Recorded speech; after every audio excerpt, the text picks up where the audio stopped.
కూడా పంచడం జరిగింది.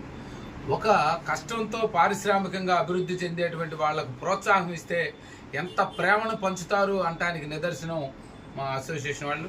వీళ్ళందరినీ కూడా నేను ఎంతో ప్రేమతో వాళ్ళతో ఇది ఉంటే ఈరోజు నా పుట్టినరోజు అనగానే అందరూ వచ్చి ఇదిగోండి ఒక పెద్ద కేక్ తెచ్చి కట్ చేయించి ఎంతో ఆహ్లాదంగా ఈ షేర్ చేసుకోవడం నాకు చాలా ఆనందాన్ని ఇస్తూ ఉంది.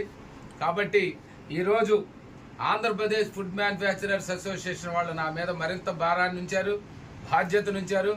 నేను ఎప్పుడూ మీకు అండగా ఉంటాను, మీ వెన్నుంటుంటానని ఈ సందర్భంగా తెలియజేస్తూ ధర్మం కోసం పోరాడదాం, న్యాయం కోసం పోరాడదాం, యువ పారిశ్రామికవేత్తలుగా ఎదుగుతున్నటువంటి వాళ్ళకి సపోర్ట్గా ఉందాం.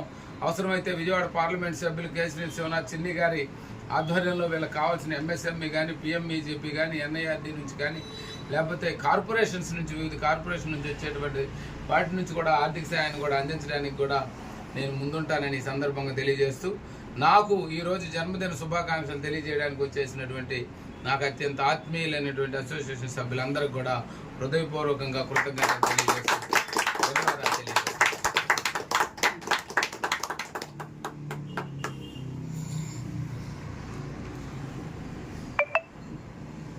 మీ పుట్టి ఎలా చెప్తారు? కెమెరా మీద పడి